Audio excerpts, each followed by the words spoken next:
For we do not wrestle against flesh and blood, but against principalities, against powers, against the rulers of the darkness of this age, against spiritual hosts of wickedness in the heavenly places. Can you hear me? I can see you. Do you know me?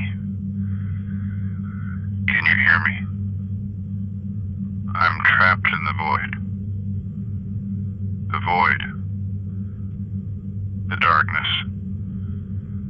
I see you. I can be with you. Are you alive? Life. Existing. Why are you here? Don't stare in the darkness. I will consume. I've never understood why I stare into the darkness sometimes. Just wondering, what are you? Just fascinated by the horrors, the terrifying, trying to understand these things, experiencing it myself. And have I been scared? Yes, I have. Multiple times, but I've still been fascinated. Not in the sense that I want to control it or live in it. It's more or less recognizing the darkness, seeing it for what it is. Seeing the darkness within other forms of creativity, like horror films, sci-fi films. Seeing the darkness within people and how deep that darkness goes sometimes. The darkness has been intriguing.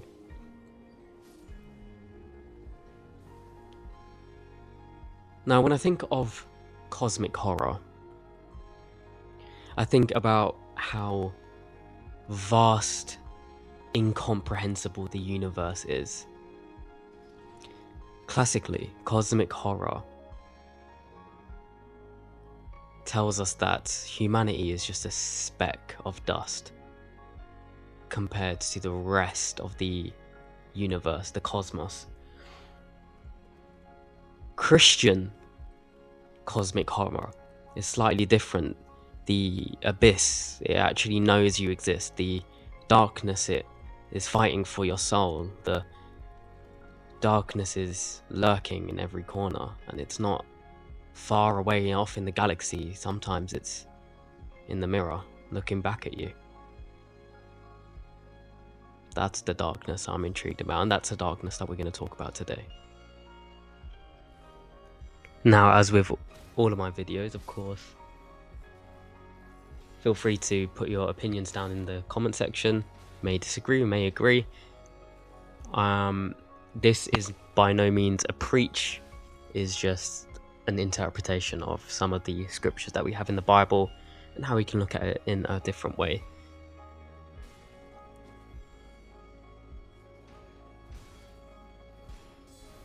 I often get the image of humanity being batteries. These cosmic horror beings, spiritual beings, they're after our souls. And some of these spiritual beings, they look like they've been ripped straight out of your worst nightmares. This concept is a very real concept. These spiritual beings know that we exist, and they want to interact with us. We are not insignificant in Christianity. We have a role to play. Ironically, what has urged me to actually make this video lately is I've not had much reverence or fear for God as what I should do.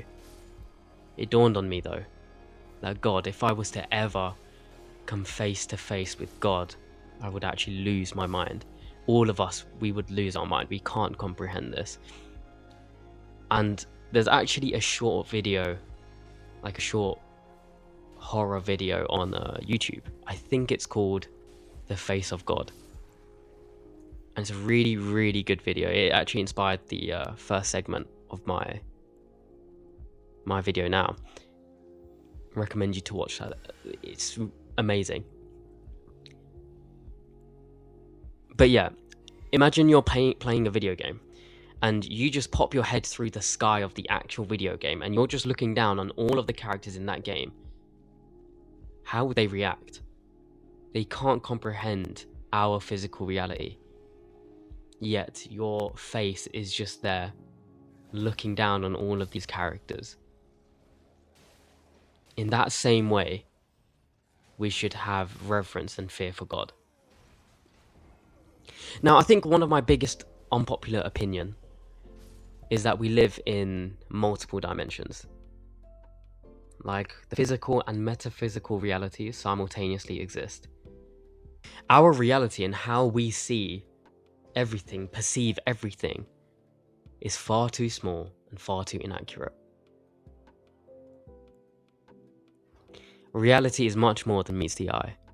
The spiritual places where the angels, God, resides in, these are real places. So too does the spiritual realm that the darkness resides in. That is also very real. These are not simple metaphors, these are real places. Tartarus is fascinating to me because in 2 Peter chapter 2 verse 4, For if God did not place it on the spare screen. the angels who sinned, but cast them down to hell and delivered them into chains of darkness, to be reserved for judgment. How it describes these angels and what they're going through, the fallen angels, sorry, how it describes what they're doing in this instance and how God has locked them up in a void of darkness. Just think about that, the darkness. There's no up, no down, no nothing to orientate you, just a void of chaos, just holding these fallen angels back. It's also a reference to Genesis 1 verse 2. The Hebrew uses tehom, and that's the chaos, it's the entropy, it's the darkness, this chaos. That is the foundation, that is what God made and given order to that and created us from that darkness and the entropy.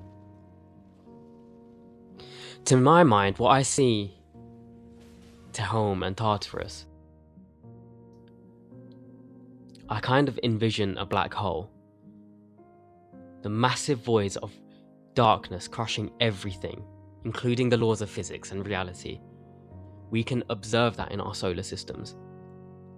That is how I picture these places that the writers have been describing. What if inside something similar to the black hole, inside of those things are the fallen angels, the ones that committed atrocities that God has sent into Tartarus to hold them back. Physicists say that black holes are collapsed stars, and I know this is a bit of a stretch, but the Bible multiple times explains and describes fallen angels as fallen stars from heaven, from the spiritual realm into our physical realm. They have fallen, they have collapsed like stars, and maybe in a black hole. Or what if these black holes are the voids that God is talking about in Genesis 1? That God gave order and creation out of these voids. Job 26, verse 12 to 4. Entropy, this ontological being. I'm not saying that Rahab, however you pronounce it, was a physical being, but the ontological essence of Rahab could be entropy, which is a scientific concept of, like the natural state of things is actually disorder, it's actually chaos. This is why we see the physical world around us, we're trying to slip back into our natural state. Our natural state was chaos, it wasn't order. God was the intelligent mind that gave order to the chaos. Similar to how Jesus steps into our chaos, into our suffering, and he saves us from it. He's doing this with the universe, the whole cosmos. He's doing that action of ordering chaos is similar to how he fixes our lives and our souls. Now, essentially what I'm trying to say is our world and creation all around us is actually built on this shattered chaos. The more I look into these topics, two things stand out to me. Firstly, these scientific discoveries and concepts like quantum physics, black holes, entropy, they're interesting, but I see them in the Bible through these verses I've mentioned before. It's not a one-to-one concept, of course. The Bible is speaking more in a spiritual light, sometimes metaphorical as well, but these concepts like the chaos, the entropy, the state of Tehom is what scientists could refer to as like a black hole, right? Secondly, it makes sense as to why God warned people about using astrology as witchcraft. These are very real spiritual presence there in space, and you can contact them. Now, as I highlighted earlier, the abyss knows you're there. It knows you exist. It actually wants your soul. When you stare at the abyss, it stares back. It will consume and it will rip you to shreds. Now, I know this topic of cosmic horror is very broad.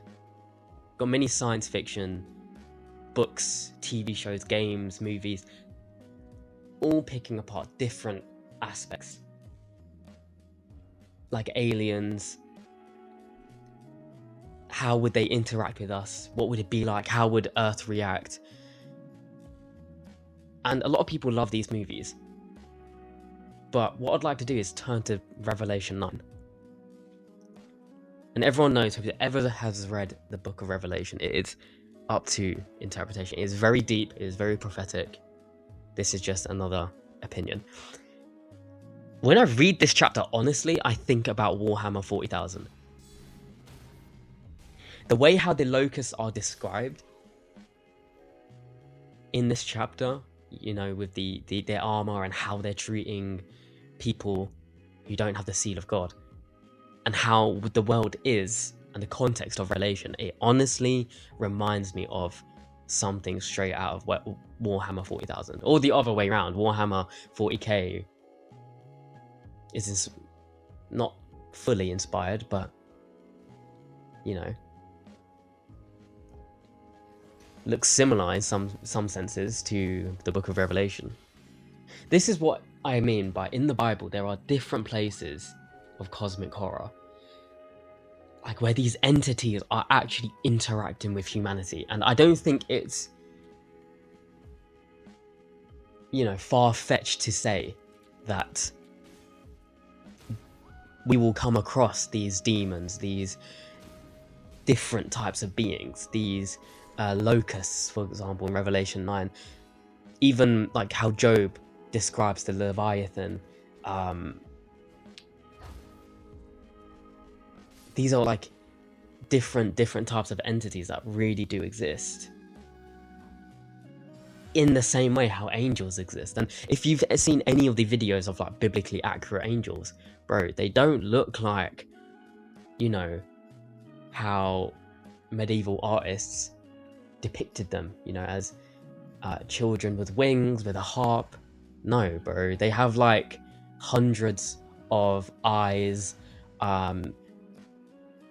rotating spheres inside of it with like massive wings.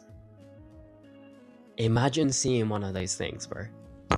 And I remember, I think it was Book of Ezekiel, where God was using the cherubim and was traveling on there, and he describes it as a disc within a disc, or something like that. Sort of reminds me of like Dyson spheres, like pure energy. You're circulating it with discs to get maximum energy out of the star or whatever.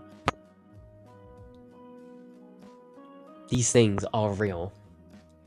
And one day we will actually come across them. We will see these things. We will interact with them. And some people have interacted with them even today, like, or, you know, like seen spirits, right?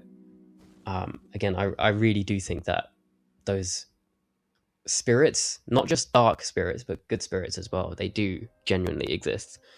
Whether that's demons or angels or however your culture. Again, this is not heavily focused on Christianity. If you're not a Christian, I hope you've just got, you know, some sort of insight into this genre. But even other religions, you know, speak about jinns, speak about ghouls, speak about ghosts. These things have always fascinated me. Now, I think one of the most strange topics in the Bible is the Nephilim. When these fallen angels, you know, came to earth and bore children, right? That, to me, well, firstly, in the Bible, there's not much about this topic. It's literally a couple of chapters, and then that's it. We barely get any more information. You see it in Genesis. I think you see it in Numbers as well, when Joshua sees the Nephilim, and then I think technically Goliath is one of the last Nephilim. The Nephilim were on the earth in those days, and also afterward, when the sons of God went to the daughters of humans and had children by them. They were the heroes of old, men of renown. We saw the Nephilim there. The descendants of Anak come from the Nephilim. We seemed like grasshoppers in our own eyes, and we looked the same to them. We don't have much information though. It's so strange. It's like this thing happened in human history, and they genetically changed and mutated humanity at that point of time, where they caused, you know, whether it was 20 foot or whether it was a much larger race of people with exceedingly overwhelming strength and intelligence, and you had that exist according to the Bible, at least. But there's not much information. It's so bizarre. It's like this topic genuinely, like, it intrigues me, because I'm like, I need to know more. Even with, for example, the Book of Enoch, where, you know, a lot of people don't necessarily consider it scripture, however they, you know, draw wisdom from it. So that's not this video. Anyways, in the Book of Enoch, I can't remember exactly which fallen angel is responsible and their name, but they were teaching people the art of warfare and violence, and they were teaching people how to conquer and to, you know, empires and kill. Another concept is like,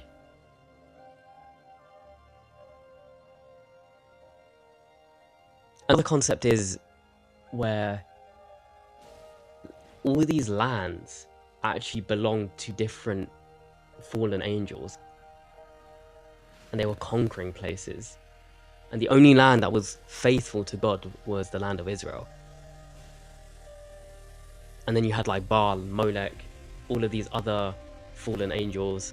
Well, demons. Well, fallen angels are demons, but these demons in these areas that people worship as God, that people worship as Elohim, because the word was, Elohim just means God.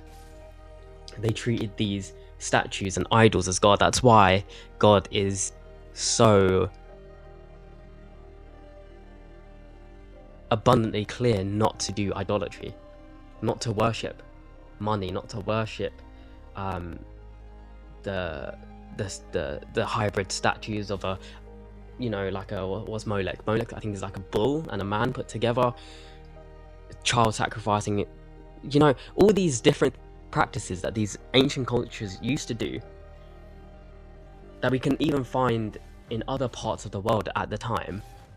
I believe some of the Aztec gods, or the civilization before the Aztecs, I can't remember their name. We have some manuscripts and documents of those and how they treated like worship and stuff like that. We can see it.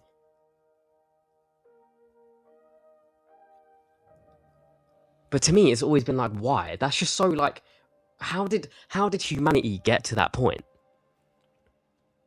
It's easy to say in retrospect, like, oh, humanity back then, they didn't know anything, blah, blah. We still do it today, bro. You still have these elites that do this, bro. And they are pulling the strings of society. And they're following something that slowly is coming to light.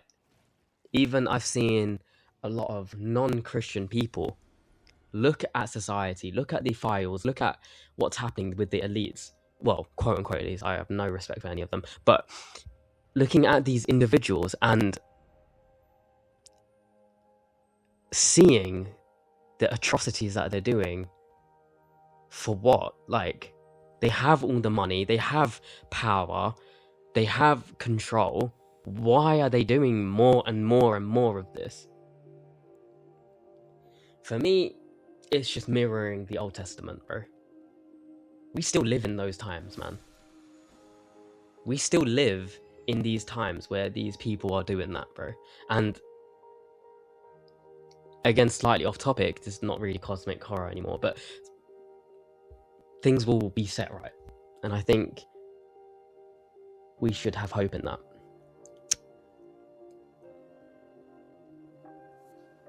These dark principalities, these evil entities, they really do exist.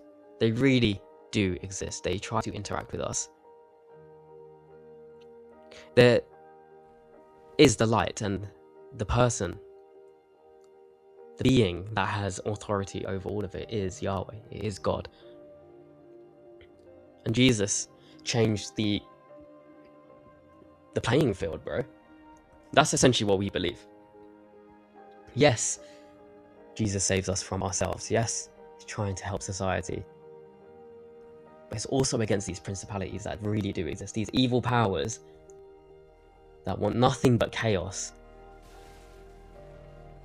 That want to destroy. Jesus holds them back. And they will be judged. Essentially, that is what we believe.